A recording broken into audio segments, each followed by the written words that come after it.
यार कैसे हैं आप लोग। आई होप कि काफ़ी अच्छे होंगे।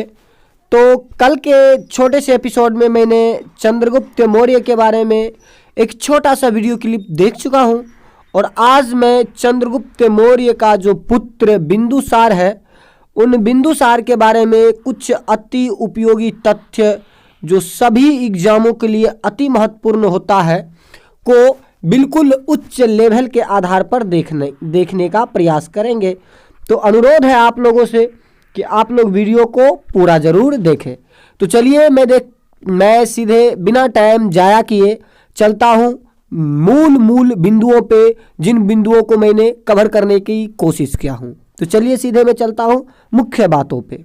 ये देखते हैं। सबसे पहली बात आप जान लीजिए कि बिंदुसार जो थे ये चंद्रगुप्त मौर्य के पुत्र थे। चंद्रगुप्त मौर्य के पुत्र थे। तो आपको याद रखना है कि बिंदुसार चंद्रगुप्त मौर्य के पुत्र थे। चंद्रगुप्त मौर्य के पुत्र थे। अब देखिए इसे अमित्रघात के नाम से, क्या अमित्रघात का उपाधि दिया गया के नाम से जाना जाता है या फिर इसे अमित्रकेटस के नाम से भी जाना जाता है। अमित्रकेटस के नाम से जाना जाता है। अगला देखिए कहता है कि जिसका अर्थ, अब आप अमित्रघात समझिए या फिर अमित्रकेटस, इन दोनों का अर्थ होता है शत्रुओं का नाश करने वाला होता है। तो चलिए इसके बारे में और भी कई रोचक तथ्य देखें। तो अमित्रकेटस इसे यूनानी ग्रंथ में कहा गया है। अमित्रकेटस किस ग्रंथ में कहा गया है? तो यूनानी ग्रंथ में बिंदुसार को अमित्रकेटस के नाम से जाना जाता है। जबकि दूसरा उपाधि देखिए या इसका उपनाम समझ लीजिए, आतली द्रोचरस के नाम से भी किसे जाना जाता है? तो बिंदुसार को ही जाना जाता है। और यह नाम किसने दिया? तो एस्ट्रोबो ने कहा था। किसको? अमित्रघात को या फिर बिंदुसार को, क्योंकि एक ही आदमी का तो नाम है। आगे की बात देखिए क्या कहता है कि अमित्रघात, यहां कह रहा कि अमित्रघात और अमित्रखंड ये दोनों शब्द संस्कृत के हैं और संस्कृत ग्रंथ में इसे कहा गया है। याद रखेंगे कि संस्कृत ग्रंथ में या फिर संस्कृत शब्द में बिंदुसार को क्या कहा गया है? बिंदुसार को क्या कहा गया है? तो उसे कहा गया है अमित्रघात या फिर अमित्रखंड कहा गया है। जबकि अमृतचट्टस इसे एथेनियस ने कहा। एथेनियस एक व्यक्ति के नाम है, एथेनियस, और यहाँ पे डबल यो है एथेनियस, और एथेनियस ने इसे क्या कहा था? इसे कहा था अमित्रचट्टस। क्या कहा था? अमित्रचट्टस। हाँ याद रखेंगे, अमित्रचट्टस एथेनियस ने कहा था। अब देखिए जैन धर्म के ग्रंथ में बिंदुसार को सिंहसेन कहा गया है। क्या कहा गया है? आपको याद रखना है, बिंदुसार को सिंहसेन के नाम से जाना जाता है। यह बात किस ग्रंथ में है? तो जैन धर्म के ग्रंथ में इस बात का चर्चा किया गया है। जबकि देखिए राजवली कथा में इसे सीमासेन के नाम से जाना गया है। किस कथा में? राजवली एक कथा है और राजवली कथा में सीमासेन के नाम से कौन जाने जाते हैं? सीमासेन के नाम से कौन जाने जाते हैं? तो वो है बिंदुसार जाने जाते हैं। कौन जाने जाते हैं? बिंदुसार जाने जाते हैं। जबकि देखिए मद्रासर, क्या बोले? मद्रासर ये एक उपाधि है और मद्रासर उपाधि किसे दिया गया है? तो बिंदुसार को ही दिया गया है। और बिंदुसार को किस पुराण में मद्रासर कहा है? किस ग्रंथ में कहा है? तो ये है वायु पुराण में बिंदुसार को मद्रासर के नाम से जाना गया है। चलिए आगे का पॉइंट देखते हैं। जबकि चीनी साहित्य उस साहित्य का नाम है टमेन चुलीन में क्या कहा गया है?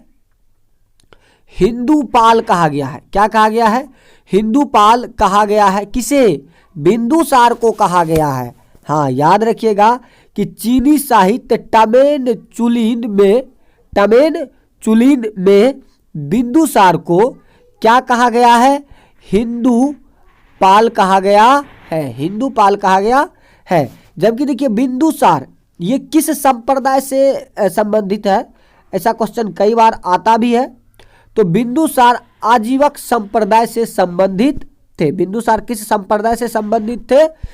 आजीवक संप्रदाय से संबंधित थे। जबकि आपको पता होना चाहिए पिगलवास नामक एक व्यक्ति है जो भविष्यवक्ता थे। जो क्या थे? भविष्यवक्ता थे। वो किसके दरबार में रहते थे? तो वो बिंदुसार के दरबार में रहता था। कहाँ रहते थे वो? बिंदुसार के दरबार में रहते थे। और आपको ये बात भी जानना चाहिए कि पिगलवास जो एक भविष्यवक्ता थे का संबंध भी किस संप्रदाय से था? तो ये आजीवक संप्रदाय से था। जबकि आपको ये बात जानकर काफी अच्छा महसूस होगा कि बिंदुसार के दरबार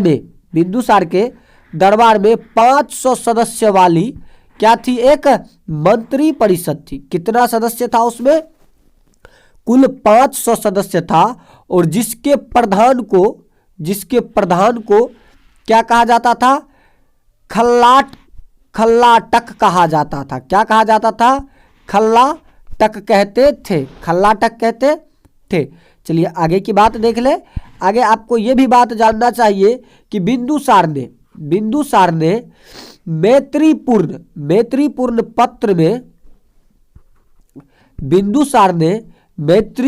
पत्र में क्या क्या था कि सीरिया के शासक को जो जिसका नाम क्या था? एंटियोकस नाम था। सीरिया के शासक एंटियोकस से तीन चीज की मांग किया थे। 3 चीज की जो ये ना डिमांड किए थे, 3 चीज मंगवाना चाह रहे थे और उससे कुल 3 चीज मांगे थे। जिसमें पहला हो गया आपका मीठी मंदिरा मंगाए थे। दूसरा मंगाए थे सूखी अंजीर। और तीसरा चीज था एक सोफियस्ट मतलब एक दार्शनिक व्यक्ति का मांग किए थे। तो मांग किया था, लेकिन उसमें से तो एंटियोकस ने दार्शनिक नहीं भेजे। और बाकी बाद दो चीज में कौन सा आ गया आपको? मीठी मंदिरा और सूखी अंजीर वो भिजवा दिए थे। तो काफी दोस्ताना रिश्ता था इसका एंटियोकस सीरिया के शासक से। आगे की बात देखिए, इन्होंने दक्षिण भारत को भी जीत लिया था। इन्होंने दक्षिण भारत को जीत करके अपने राज मगध में मिला लिया था। जबकि सीरिया के शासक एंटियोकस प्रथम ने अपना राजदूत डाइमेकस। तो आपको 3 चीज इस पॉइंट में याद रखना। इस लाइन में 1 लाइनर क्वेश्चन है, 1 लाइनर बात है और बड़ी इंपॉर्टेंट बात है। तो सबसे पहली बात है कि एंटियोकस ने अपना राजदूत किसके दरबार में भेजा? एंटियोकस ने, वो भी एंटियोकस प्रथम ने अपना राजदूत किसके दरबार में भेजा? तो बिंदुसार के दरबार में भेजा। किसके दरबार में? बिंदुसार के दरबार में।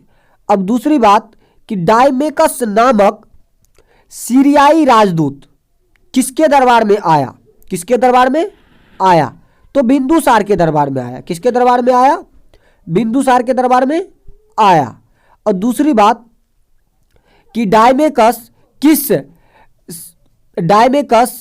किस शासक के राजदूत थे?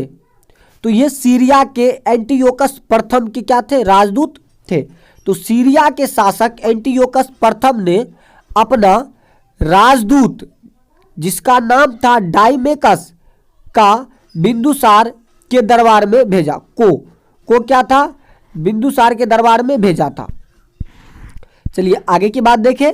तो आपको पता होना चाहिए कि 273 ईसा पूर्व में बिंदुसार का क्या हुआ था? मृत्यु हो गया था। अच्छे इंसान भी थे और इन्हें शत्रुओं का शत्रुओं को नष्ट करने वाला कहा गया था। तो 273 में, कब में? 273 में, वो भी ईसा पूर्व में बिंदुसार का देहांत हो जाता है और फिर बिंदुसार के जो पुत्र थे उसका पुत्र अशोक गद्दी को संभालता है। तो देखिए बिंदुसार का मृत्यु 273 ईसा पूर्व में हो जाता है। इसका शासनकाल कब से कब तक रहा था? तो बिंदुसार का शासनकाल 298 ईसा पूर्व से 273 ईसा पूर्व तक इन्होंने शासन किया। अगर आपको दे दिया जाए कि बिंदुसार ने कितने वर्षों तक शासन किया तो आपको क्या करना है? 98 में से आसानी से 73 को क्या करना है? माइनस कर देना है। तो इस तरह से आपको पता चल जाएगा कि कितना दिन तक बिंदुसार ने शासन किया था। तो चलिए आगे की बात देखें। अब देखिए इसका पुत्र था अशोक सम्राट। इसी का पुत्र था, यह बात याद रखना है कि इसका पुत्र कौन था? सम्राट अशोक, या जिसे प्रियदर्शी अशोक कहते हैं, और जिन्होंने 273 ईस्वी में अपने पिता की जिम्मेदारी को संभाला। 273 ईसा पूर्व में, 273 ईसा पूर्व में अपने पिता की जिम्मेदारी को संभाला और वो फिर शासक बन गए। तो चलिए शुक्रिया वीडियो पूरा देखने के लिए। वीडियो को पूरा देखने के लिए धन्यवाद। मैं आपका काफ़ी शुक्रगुजार हूं।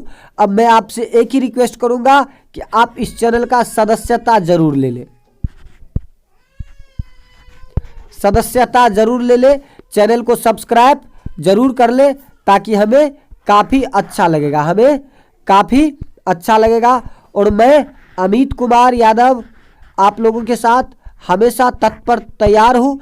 आपको अगर किसी भी और विषय या किसी और पॉइंट पे वीडियो की आवश्यकता है तो मैं एक छोटे से वीडियो क्लिप में आपकी उन समस्याओं का समाधान करने का कोशिश ज़रूर करूँगा। तो रिक्वेस्ट है, वीडियो अच्छी लगी हो तो इसे लाइक ज़रूर कर दें, अपने दोस्तों की मदद करने के लिए शेयर भी करें, और अगर आपको किसी विषय पे डाउट है तो उसका वीडियो डिमांड करें आप हमसे, वो हो गया। और चैनल की सदस्यता जरूर ले लीजिए। तब तक के लिए जय हिंद। मिलते हैं अगले वीडियो में सम्राट अशोक के साथ। तब तक के लिए जय हिंद।